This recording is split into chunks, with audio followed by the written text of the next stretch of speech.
Some news has dropped today for World of Tanks console, and it involves the crew skill rework as well as equipment and consumables as well. So all of that is going to at least have some changes with regards to how they work or how they are implemented into the game, maybe some of the values. We'll take a look at all of it, kind of give my opinions on whether I think that they are good changes, potentially also look at whether maybe they'll be good in the long run versus short term, and some of the feelings I think some people are going to come out with when it comes to looking at these crew skills and equipment. So first things first is that this is doesn't appear to be coming with this update that is going to be coming out.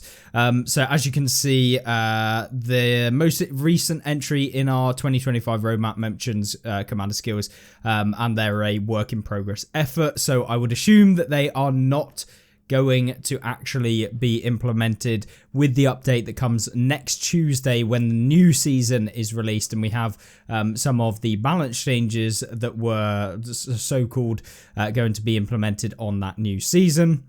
So obviously it's still in development. None of the changes discussed here or on the stream is final. We're sharing our early concepts to gather feedback and communicate our goal of making future changes. So if you have any comments or you have anything about these changes that you want to share, make sure to leave them in the comment section of this video. I'm pretty sure Wargaming will go through and actually look at comments that are made on, community ambassador, community contributor, all of their kind of socials as well, just to get the general gist as to the crew skills and the rework itself, as well as everything else that comes out from all of the various different content creators. But why rework these systems? Over time, certain commander skills, consumables, and equipment have become either too dominant or too niche among the player base. This limits loadout variety and can make some choices feel mandatory rather than strategic. This is something I've been saying for the longest time, whereby you were pretty much using around about 4 or 5 perks as basically all of the perks that you're using, or commander skills, or certain ones that you very rarely ever change out. Same with the equipment. So they're going to rebalance overperforming and underused options. So obviously the overperforming ones, they'll probably nerf. The underused ones, they'll probably buff or give them some extra nuance to make them actually usable within the game, and, try and balance out which ones you're taking to make it more of a choice as to how you want to set up your tank. And I think that also opens up the options to then make a unique build that is unique to you as a player, that maybe benefits you and your strengths and weaknesses in the game, compared to like, this is just unequivocally the best loadout you can use on the game, because if you don't take these things, you're going to be at a massive disadvantage. So, obviously encourage creative loadouts by providing a new valid assortment of good choices and removing a single set of mandatory skills and equipment. So that's kind of why they want to remove it or change it and edit it. And I think introducing new choices that support tank mechanics like autocannons and flamethrowers is also a good choice. But I think in terms of crew skills, there needs to be more of them, and certainly equipment and stuff like that. I think there needs to be more of those sorts of stuff. Because whilst there are some new skills, you'll see in a minute what those skills actually are, there aren't too many of them that are being added, and I feel like there's tons of things that you could add in there to really change how certain vehicles are played and really adapt to different playstyles that we've never really seen before on console. So commander skills, expanding and refining. So we're looking at both new additions and refinements to existing. Our first notable change opens up a skill slot for your commanders. So this is essentially where they're going to remove where Sixth Sense usually would be, because Sixth Sense is now going to be given to everyone. So this is the perk where the light bulb comes on in the bottom left, above where you get the targeted symbol. So it just tells you when you are spotted, exactly when you were spotted. It's probably the best perk or crew skill in the game, and I've been asking for it to just be added as a standard thing for the longest time. So it's finally been added as a actual, just everybody gets it from the very get-go, rather than you have to actually pick it in the game. So this would ensure every player has access to this critical awareness tool without sacrificing a skill slot to this mandatory choice. So let's take a look at the further changes. So new skills. Here are 2 examples of new skills we're thinking about. So, by the way, obviously they mentioned this is not like guaranteed. Nothing is everything. And I'm sure that there are potentially some more new skills that they're thinking about adding as well. So these are just 2 examples. So this is just what we can go off. At minimum, probably going to be 2 that are going to be added into the game. But obviously that depends on whether people receive these well. But Pyromaniac for flamethrower equipped tanks, and radio jamming, which affects your spotted time duration. So Pyromaniac gives flamethrower equipped tanks receive a boost to fire damage over time. So this is a actual crew skill. Now, whilst I think that this is going to be usable for a fire flamethrower style tank, typically the flamethrowers are very rarely used. So dependent on how the other crew skills are going to be within the game with regards to like permanent bonuses, because this is quite specific in terms of like it's not a global boost to like say spotting, so like being able to spot for a longer range within the tank that you're in, and that happens all of the time throughout the entire game, because obviously you have to swap to the flamethrower to be able to use it, and so that is maybe like 20% of the time in your game that you're going to actually have this bonus active. So these sorts of crew skills are really good for certain builds. So I think that it's important to have them in the game, but is it going to really like break the game or anything? I don't think we have to really question that, because, you know, it's not going to be used all of the time, and it will be used on the vehicles that do actually have flamethrowers. So I think this is a really good choice to at least open up the floor to more of those flamethrower tanks being able to do more damage over time. So when you set someone on fire using the flamethrower, you're going to deal more damage over that time. Radio jamming reduces the duration your tank remains spotted.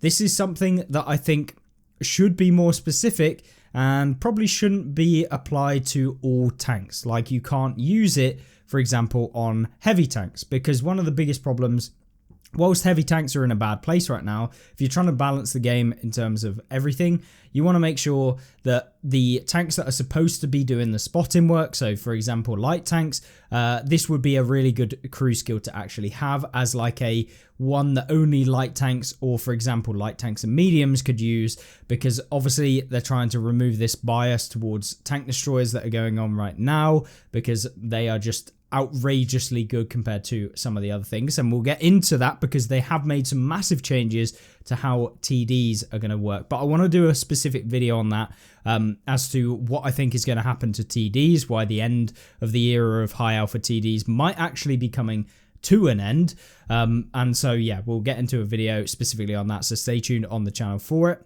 But radio jamming reduces the duration your tank remains spotted. I think that this should probably be a like not a global perk that every tank class can use, but probably specific tank classes, because I think, you know, if you're reducing the time that tank destroyers are actually visible within the game, it could cause some issues, because obviously you're trying to make light tanks a bit more balanced with regards to high performance, because it's very hard to actually have those really good games. A lot of people say light tanks are overpowered. They just haven't played the game or have enough experience, to be honest, unless we're talking about Cold War, at which I agree that there is a lot of overpowered light tanks. I'm talking specifically about World War II here with regards to light tanks being pretty bad in general, because of the fact that mediums pretty much do the exact same job with regards to spotting. They just don't get the bonus when they're moving, where it's always the minimum concealment distance, because still concealment on a light tank is active even when you're moving. So still and moving concealment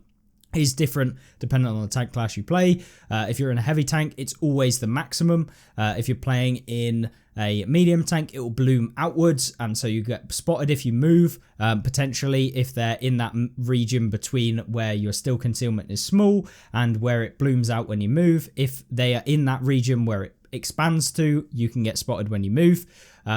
This sort of thing is going to help you reduce the ability for you to stay actively detected throughout the game, so hopefully avoid more damage, which is why I think light tanks should potentially have it as more of a light tank specific crew skill rather than like every tank in the game, because I feel like this could be a pretty good one for pretty much every medium, every light tank, and every tank destroyer in the game. So I think it would be pretty strong, depending on how long it reduces the time that you're actually spotted in the game. Because if it's like half a second, might not be a big bonus.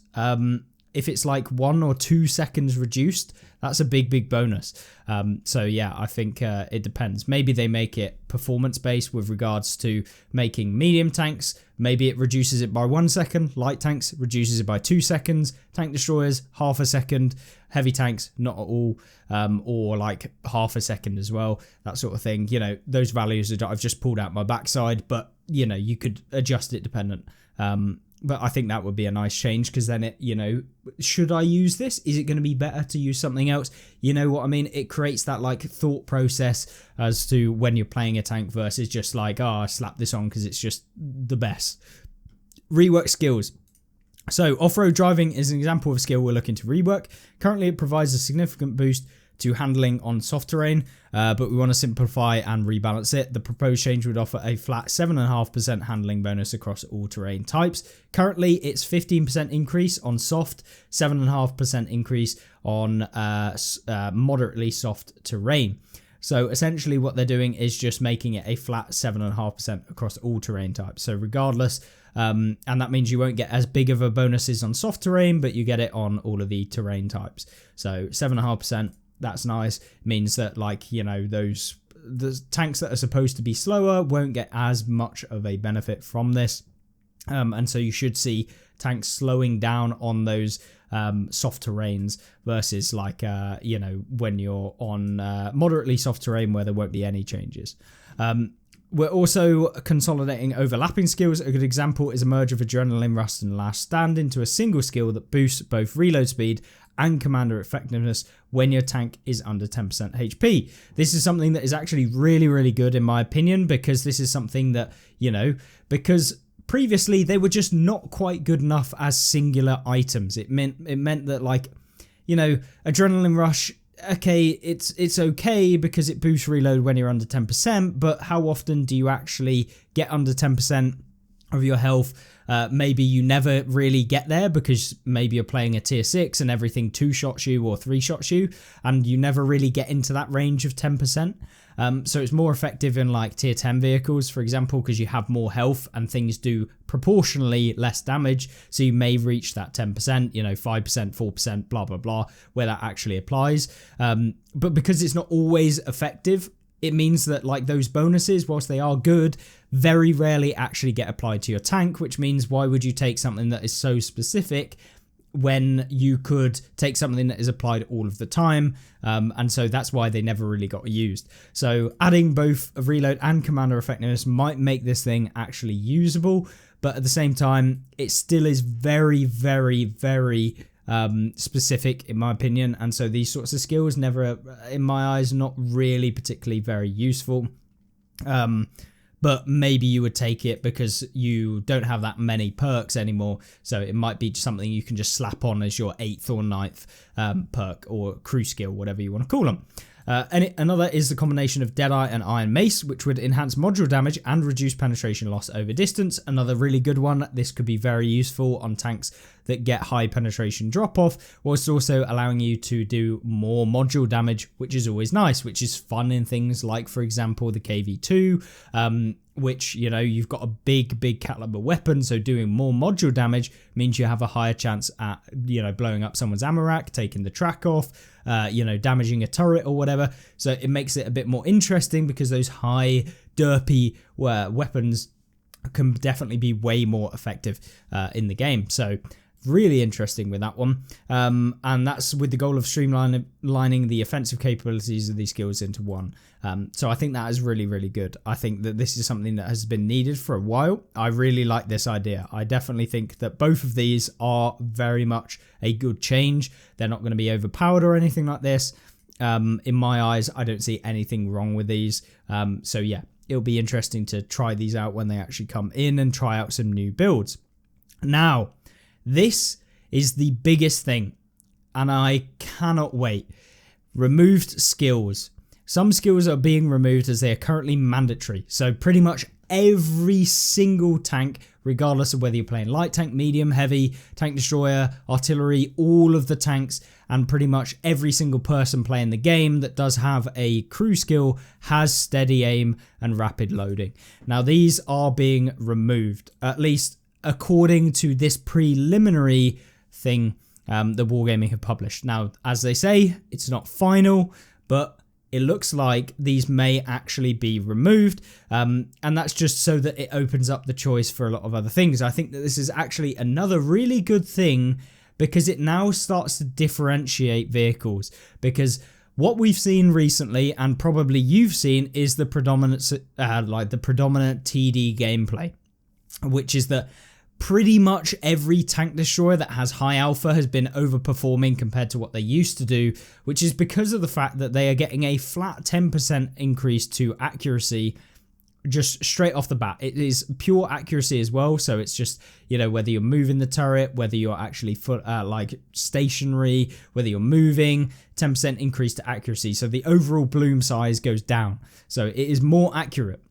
And so this is something very, very useful, because what happens now is that accuracy starts to become a role, at least that's what I hope, when they publish these new crew skills, when this update goes live, is that those TDs that were able to hit across the map whilst moving probably aren't going to be able to do it as easily anymore, because now you can't get your FE 4005 down to 0.35 accuracy or whatever it is, and so it might be 0.4, 0.39 or whatever, or 0.42, which means you're not necessarily guaranteed to hit when you're, you know, auto-aiming on the move at 30 kilometers an hour going down a hill or something whilst turning the turret.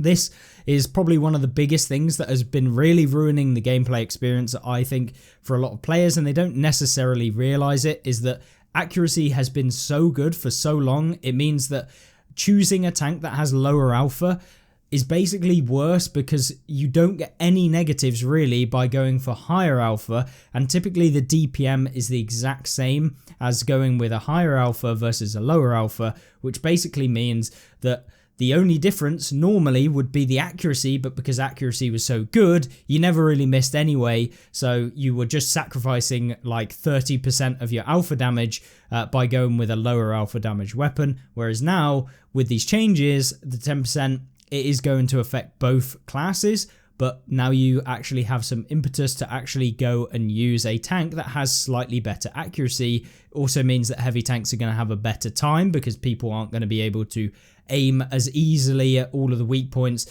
or just simply, you know, auto aim as easily. Something that I think is really, really important in the game is actually having a focus on aiming, because a lot of the time recently it hasn't really been so much of a focus because the accuracy has been so good.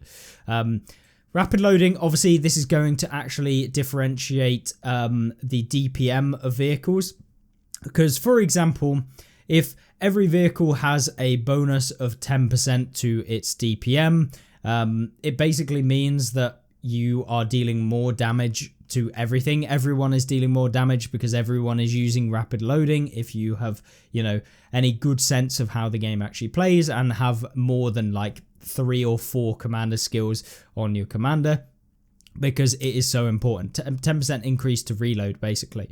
So this is really, really important. It's just a boost to DPM. And when you have 5,000 DPM, a 10% means 500 extra DPM in that, you know, minute. So 500 extra DPM means that you may get off another shot within the minute. And this has been, yet again, another bonus for a lot of the tank destroyers, whereby they were kind of coming into the range where it wasn't actually very long for a tank destroyer to reload. So something like an FE 4005 would reload in like, I don't know the specific, but it might be like 16 seconds or something. And that means that those 16 seconds, it's not actually too long. It means that if someone gets tracked and they have to repair their track, you know, you don't really get away. But because now they're removing this feature, whilst everyone is going to be dealing less DPM, it means that, you know, you are not going to be able to capitalize on people as easily. So the effective DPM is going to go down because your reload goes higher than the typical threshold that an engagement might last. So to try and make it easier to understand is, say someone comes out from cover and they spend 15 seconds out in the cover. That is like the general, like, I'm not saying this is actually true, but say someone comes out, usually that encounter is 15 seconds. Currently, with a lot of the high alpha TDs, you're able to actually hit that person once, maybe twice, because your reloads are in the 13 to 14 second mark, 15 seconds or whatever. Remove the 10% DPM and they start going to 16, 17, 18 seconds, slightly longer, which means that those engagements mean that you can't just two-shot a tank, because they will have moved back into cover by the time that you get to reload a second shell. So this means that it becomes more strategic as to how you're playing TDs, rather than just kind of sitting in the base and waiting for someone to YOLO you and then just two-shotting them. Or maybe they make a decent play, but you decide to YOLO them because your reload's so good that they're removed very quickly before anyone can actually come and support them, because you've made an idiot play. And, typically, maybe it takes 15 seconds for a teammate to come and actually support another tank once they realize that someone's been an idiot and decided to YOLO a tank. Just because I have big alpha, I can take that guy out, and then, they might take the guy out and then get absolutely annihilated by the rest of the team who have now repositioned. Now, they can't just YOLO as easily. It gives a couple of extra seconds for your team to come and support you against those high alpha tanks, and so you can have more of a prolonged engagement, which may mean you survive versus being taken out in heavy tanks or mediums or whatever you're playing that isn't just the tank destroyers. So that is definitely a bonus in my eyes. So these are some of the things that we can kind of extract out. Now, I'm not saying that this is exactly how it's going to work, but that, I think, is a good basis to see how it plays in the game. I think it's important that Wargaming do like a test, like they did with the Cold War test recently with the terrain, which is currently going on. Terrain resistances, so everything's a little bit slower, depending on what tank class you're playing.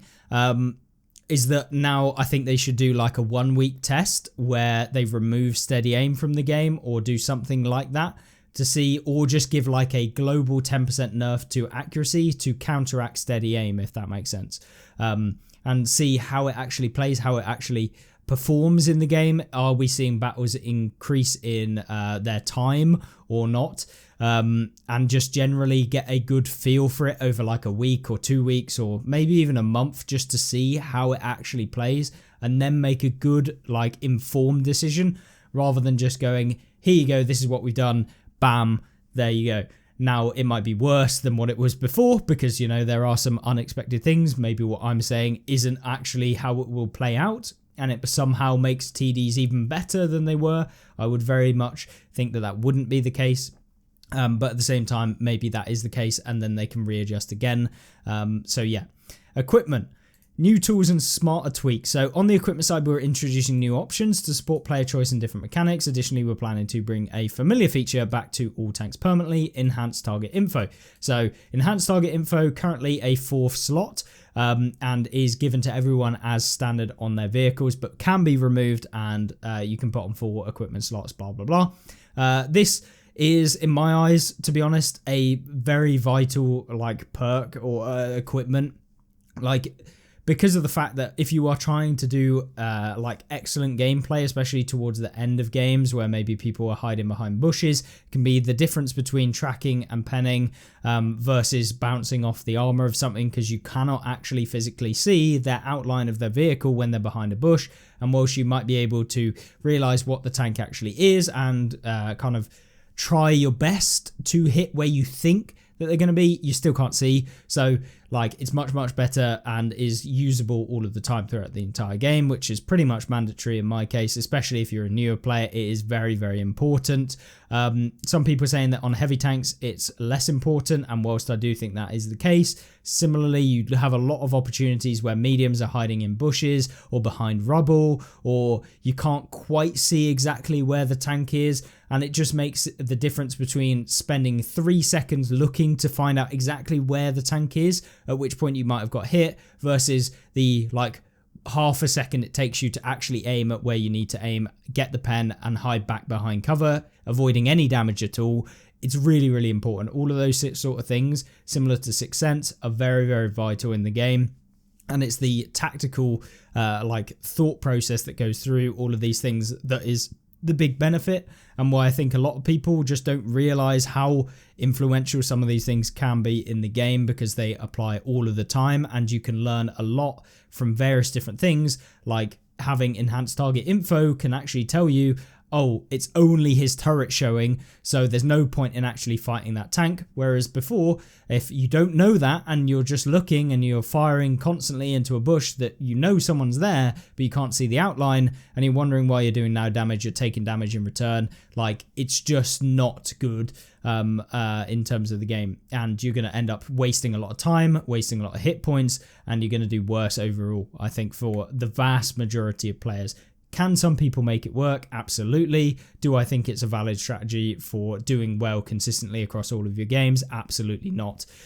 So yes, I will be using it all the time, which is why Wargaming have brought it permanently onto the actual like equipment. So it will always be applied. No one has to apply the equipment.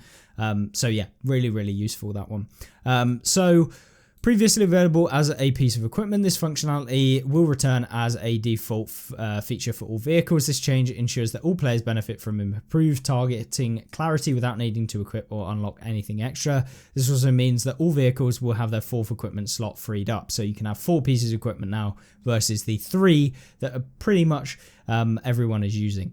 This change will be added to game at the same time as all of the other changes to equipment we'll discuss below. So this isn't coming with the new season, at least from what I can tell.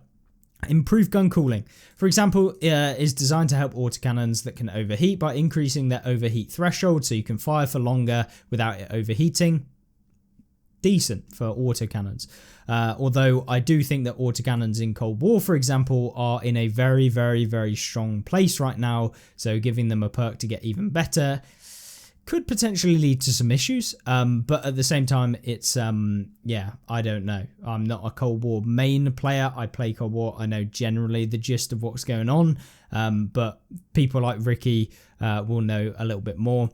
Reinforced internals increases the durability for tank modules, engine, ammo rack, and fuel tanks. Could be very useful.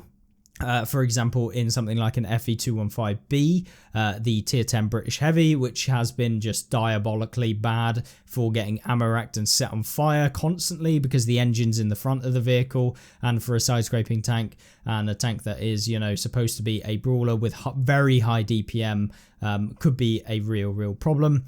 Reworked equipment, so some of existing equipment is being reworked for clarity and balance. Advanced armor may be renamed to armor hardening and change from a damage reduction to a flat increase in hit points. This is something that I said right at the very beginning when this perk came, or equipment came into the game, is that why are they reducing how much damage someone is doing? This makes it very difficult to predict how much damage you as a person playing against the tank is going to do, or are going to do. Because, you know, say you have 100 alpha, but the person has 98 health. And so you think, okay, I've got 100 alpha. I can take that guy out if I don't get RNG'd and end up low rolling quite a lot. So if I hit, and say you are guaranteed to hit for whatever the maximum amount of damage that you are dealing, the guy has 96 health. And actually, the guy actually has this perk, which you have no idea that the guy actually has the damage reduction perk, and you do 95 damage. That is your like maximum, theoretical maximum for this example.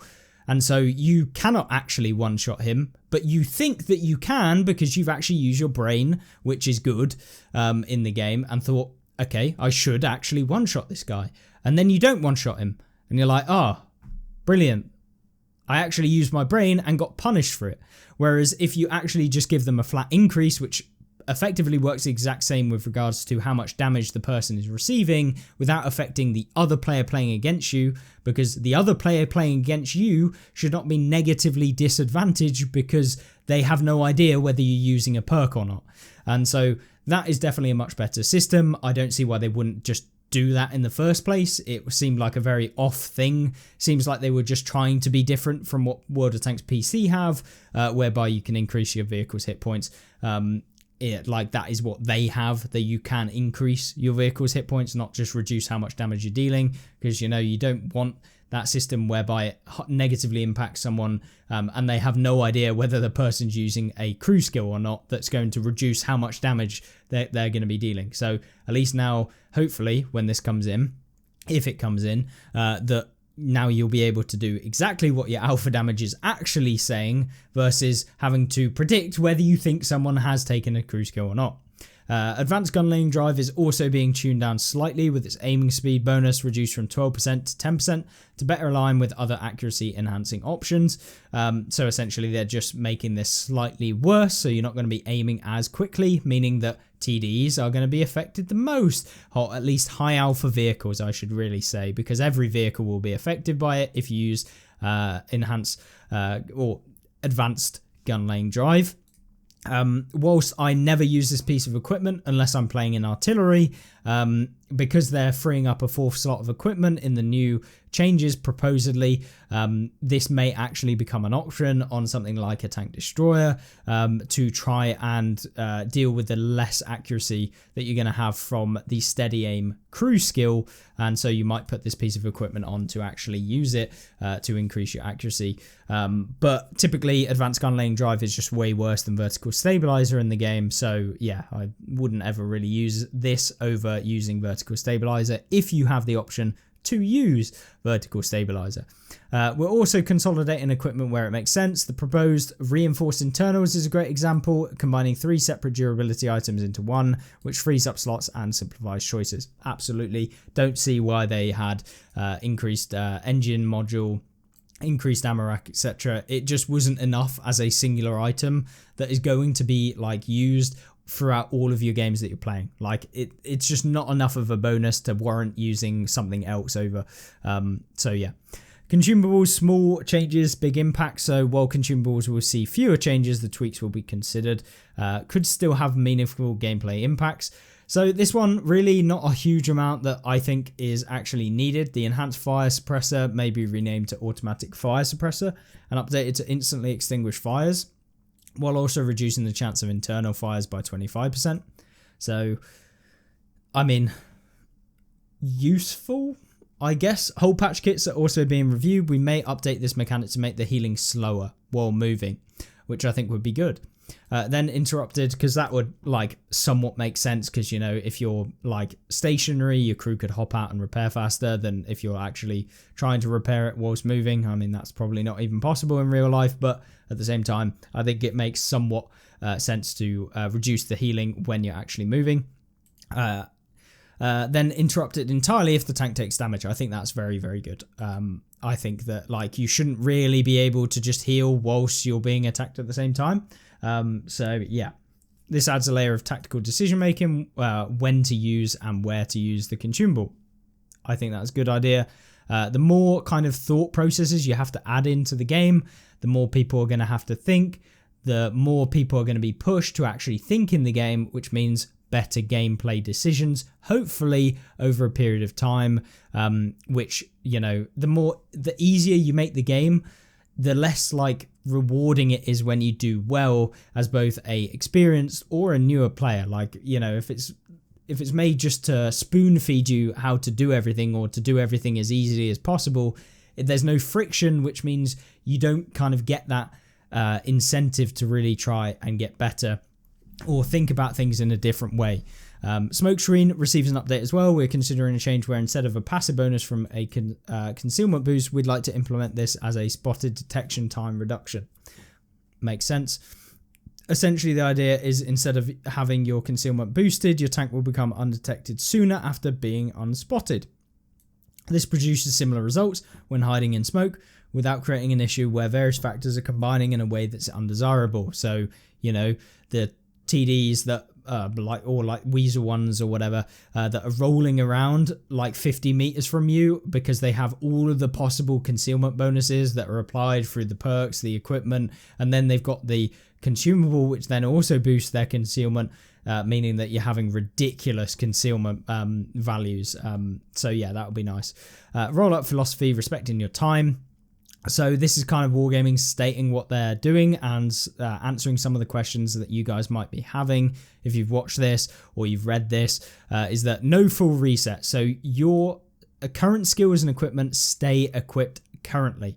So for example, you know, you've got a load of perks or whatever that are currently in the game. They'll stay equipped and your current skills will remain the same. They're not going to re-wipe everything. They don't want to like reset everything back to where you have to pick every tank that you play and pick all of the perks again on that tank, considering only a few of them will have been changed. So everything will remain the same. And I would assume the ones that are being removed from the game or the ones that are being completely changed will then have to be reapplied. So you will still have to do a little bit of work on your end, but remember, like, for the health of the game, the actual gameplay balance and the betterment of the game, spending like 3 seconds of your time. I see people complaining about this, like, oh, I'll have to put my perk back on. It's like, bro, it takes 3 seconds and it will probably make every single game that you play way better. So stop complaining. Like, I just genuinely, it infuriates me how like stupid that take is like, they better not make it so I have to actually put a perk on. It's like, it literally takes 2 seconds. Go onto your commander, click A, click on the perk again. You don't have to pay for it because it will be just removed and you won't have to repay or pay to respec your commander. Like, yeah, like for the betterment of the game and for you to actually like have better games when you're playing, I think it is a worthwhile transaction of like 3 seconds of your time. So yeah, that would be my statement on that one.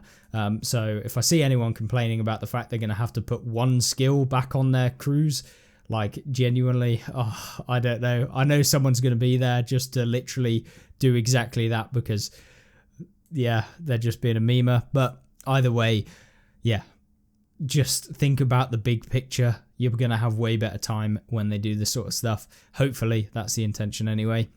If it's way worse, completely complain about it. But I don't think it's going to be way worse. I think it's going to be much, much better for the health of the game. Removed items leave blank, open slots. So remove items leave blank, open slots. So not locked ones. As I said, it will just remove the slot. Or remove the skill from the slot and it will just be open so you can put on whatever perk you want back. Merged items will auto upgrade, so if you have any part of the combination or all of the combination, it will just basically remove one of them or two of them or three of them or whatever and just make it into that one of them is going to be upgraded to the full set basically, and then the other two slots will just be free for you to apply whatever you want on them. And then refunds will be issued for removed equipment. So say they remove the equipment or they merge it by removing some of the equipment. Say that your one crew skill gets upgraded, auto upgraded to like the combination of two, then you'll get refunded for the one that you had on previously. So you'll get 500,000 silver or whatever it costs to actually get it. And then, you know, you'll then have the upgraded perk of the one that wasn't removed. And so that's basically how it's going to work. You'll get your silver back for buying that in the game. So they want to make sure your investment is respected, even as we streamline and improve the system. This is the exact same thing. If you purchased enhanced target info with silver, you will then also get the silver value back when that gets made into a permanent addition for all tanks and not an equipment slot anymore. So when it comes into the game, everyone who purchased enhanced target info, so only if you purchased it, will get the silver refund back. So yeah, obviously that is their kind of preliminary, as I want to say once again, preliminary. It is not guaranteed any of these changes are going to actually come in, which I want to stress because, you know, I think it's important that we don't try and hold unrealistic things like to account or whatever, and maybe some things they find out don't really work or whatever. So, you know, take everything in this article with a pinch of salt. And of course, leave your comments as to what you actually think about them, because this is the point at which Wargaming are opening up the floor to us as the community to let them know exactly what they think about some of the changes. So my real final thoughts is that I don't really have many issues with what they've currently kind of doing in terms of all of these changes. Like, I genuinely think all of the things noted in here are good, or at least like they're not really going to do a whole lot. So, like, do I think that, like, you know, changing the off-road driving is going to completely revolutionize the game. No. Do I really care about this? Not really, but it is what it is. Like, I'm not going to complain about it. It's just maybe going to make Cold War a little bit better, maybe a little bit better, not massively. And then obviously, like, the remove skills of steady aim and rapid loadout, I think is very, very useful. I think this is going to actually be the biggest change out of all of them. And then, yeah, the new equipment. I would like to say that I would like to see more equipment. So hopefully that these aren't just the only thing, because obviously if they're like combining equipment and you only already had like, say, 9 or 10 pieces of equipment that you can choose, and they're removing 4 of them because they're combining them all, you're only really going to have like 6 pieces of equipment that you can use. So like, hopefully they'll add more equipment to them, and whilst they say that they're going to add 2 more, like, hopefully there's a few more that are a bit more nuanced, and so you can really customize a tank in different ways to open up that creativity for weird builds or things that are maybe very, very good on specific types of tanks. So that's what I'd like to say. Same with the commander skills. So commander skills and equipment, more of the perks that are more nuanced or niche, I think really makes a difference with regards to customization and making your tank feel like your own. But that's generally it. I don't really have any issues with any of these changes. And whilst I do think that, for example, enhanced combat rations that is used on every tank, if you are like a good player, I don't really ever recommend having fire suppressors unless you're in a tank that is always set on fire. Like, we're talking like 90% of your games you will get set on fire. I just don't really see anyone actually using fire suppressor because a lot of the time it's quite niche. Like, maybe you only get set on fire once every 7 games compared to the enhanced combat rations, which you're going to use every single game. Like, it's not worth the trade-off. You know, maybe it screws up one of your games, but you've got a permanent bonus to your reload and stuff from enhanced combat rations. So I'd like to see them reduce the bonuses of enhanced combat rations, because this will reduce the overall accuracy, the overall view range, and everything that is given passively from that skill. In fact, I would actually just remove the passive bonuses that enhanced combat rations give, or remove the active bonuses, because I feel like the active is more engaging, more strategic. So I would rather see them remove the passive options, which basically boost your DPM and all of the crew skills and commander effectiveness by like 15%. I think it might be 10%. As standard, so it improves like your track repair speed and stuff. So it makes more of an incentive to use the perks and equipment that are going to do that instead, whilst also giving you like that boost to your view range when you want to use it strategically within the game, and it's not just like an overabundance of view range, like when you basically press B or whatever the hotkey is that you use enhanced combat rations on. So I think that would be a nice change, and it would be good for like accuracy and being like it would make accuracy worse, which I think would be good for like differentiating once again between like your different tanks and playstyles, whereby DPM tanks are very good, but they don't have the alpha that a lot of these tanks have, which may have 3, 4, 5 times the alpha that you have, but they're so accurate that they always hit anyway. So maybe changing how enhanced combat rations work would be a nice change as well. But I wouldn't change it a huge amount, just a little bit, just to tone it down just slightly, to give more of an incentive to use potentially other equipment or consumables. So that is it. Hopefully you enjoyed this video. That is how I think things are going to be effective, and tomorrow's video will be a video on tank destroyers and the end of the era for tank destroyers. At least that's what I think. At least high alpha tank destroyers in the game, which I think is going to be a big bonus. I cannot wait to see these changes actually added into the game, and hopefully they come in like they've said here. And yeah, I'll let you guys know, and I'll be answering comments. I'll be seeing what you guys think. Maybe I completely disagree with everything that you say, or vice versa. It's absolutely fine. I do not mind, because at the end of the day, we all play the game. We all have a valid opinion. So if you don't make your opinion heard, no one hears your opinion. No one gets to know or make a decision on what people actually want. So make sure to leave your opinions, whether it's on this video or on the Discord for World of Tanks console, or on whatever platform or content creators videos or whatever. just leave your opinion somewhere because, yeah, it's important. So thank you very much for watching, and I will see you in the next one, hopefully. Goodbye.